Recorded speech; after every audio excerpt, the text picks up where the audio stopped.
Alors, une obligation zéro coupon est une obligation pour laquelle aucun intérêt périodique n'est versé.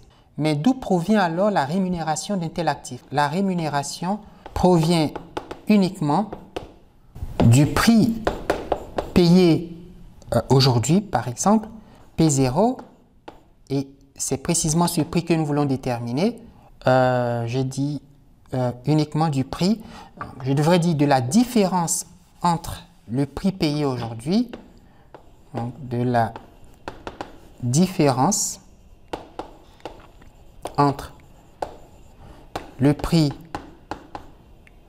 aujourd'hui à T0 et la valeur nominale de l'obligation, laquelle sera remboursée à la date d'échéance. Et donc, connaissant le montant VN et le prix aujourd'hui, la différence donne les intérêts payés par l'actif et ces intérêts constituent la rémunération de l'acheteur d'une obligation zéro coupon. Donc, c'est la valeur nominale moins le prix aujourd'hui qui donne les bénéfices tirés de la détention d'un tel actif.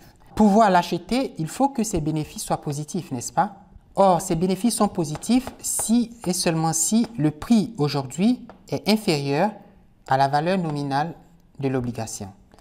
On dit alors que les obligations sont vendues à escompte. Donc, obligations vendues à escompte parce que le prix qu'il faut payer pour acquérir une telle obligation à une date donnée, aujourd'hui, est toujours majoré par la valeur nominale de l'obligation. Des exemples connus d'obligations zéro coupon, vous avez les fameux bons du Trésor, les UST Bills, vendus par le Trésor public américain. C'est pourquoi on dit T pour Trésor, mais en anglais, Treasury. Alors, ces bons du Trésor sont des titres d'endettement, en général à court terme.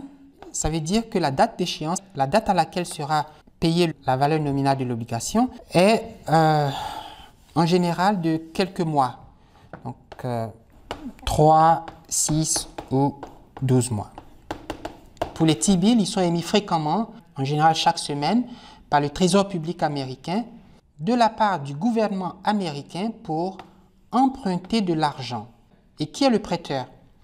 Le gouvernement américain, quand il émet ces T-bills, il emprunte de l'argent aux acheteurs de ces obligations, de ces bons du Trésor. Donc, si j'investis une part de mon capital dans l'achat de bons du Trésor, je deviens créditeur du gouvernement américain. Donc, le gouvernement américain me doit de l'argent, je paie un prix P0 et dans 6 mois, le gouvernement va me payer un montant égal à VN. Je sais que ce montant sera supérieur à P0.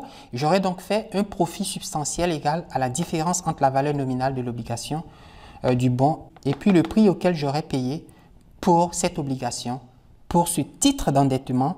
Alors, je dessine cet axe pour montrer que si j'appelle 0 la date d'aujourd'hui, 1, 2, 3, jusqu'à grand T la date d'échéance, à T0, je paie un montant P0 pour cet actif. À grand T, je reçois un montant égal à la valeur nominale de l'actif. Dans les périodes intermédiaires, aucun intérêt n'est versé. Et c'est pourquoi on dit zéro coupon.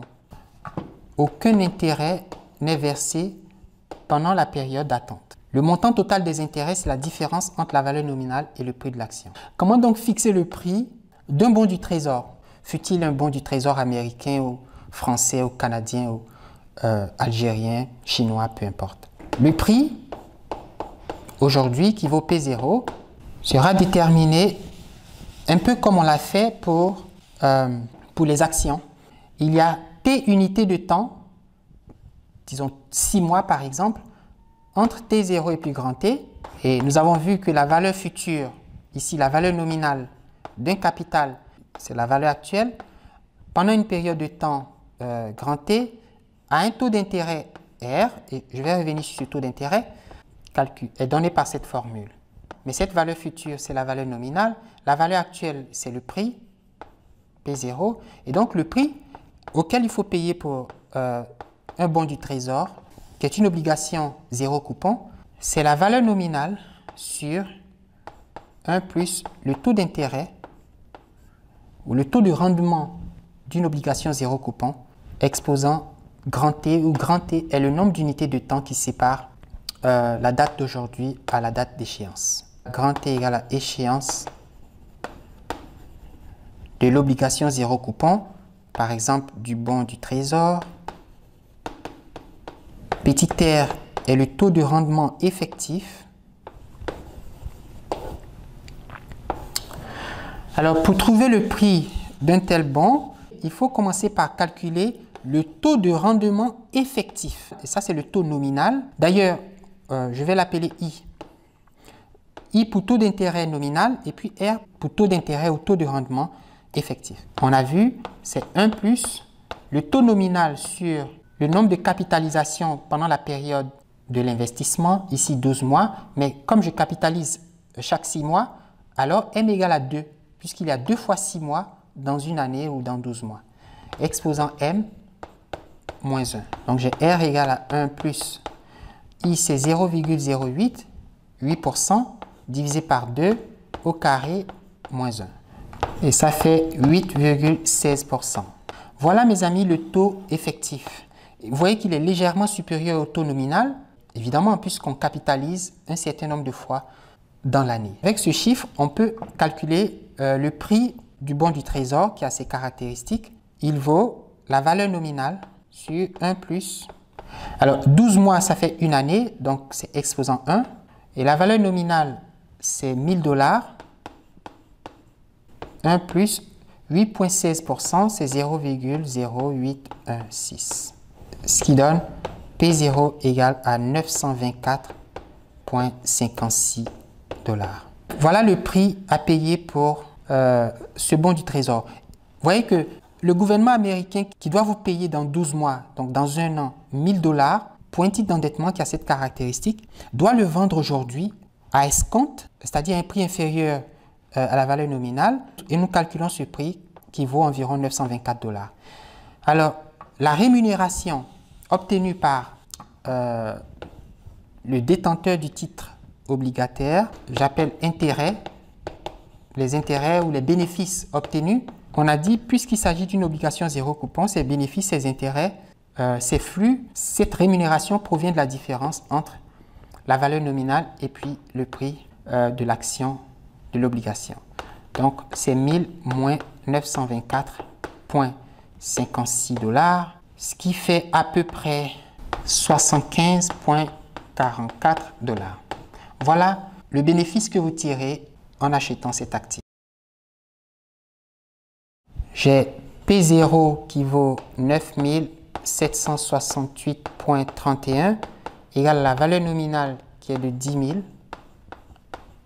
sur 1 plus R exposant 0,5. Donc ça fait 10 000 sur 9768,31.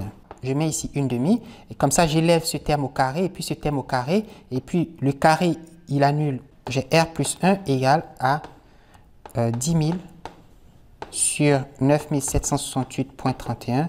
Le rendement réel ou effectif, ce n'est pas le taux nominal, c'est le taux juste, le taux payé par un bon du Trésor qui a ses caractéristiques. Si le prix du marché dépasse le prix d'équilibre, le vrai prix, on dit que l'obligation zéro coupon, ici le bon du Trésor, est surévalué. La stratégie consiste dans ce cas à vendre l'obligation puisqu'il coûte trop cher. Et si au contraire, le prix du marché est plus petit que P0, on dit que le bon du Trésor est sous-évalué et la stratégie alors consiste à acheter l'obligation. On va l'acheter à un prix plus faible et puis le revendre plus cher. La différence va nous donner un profit.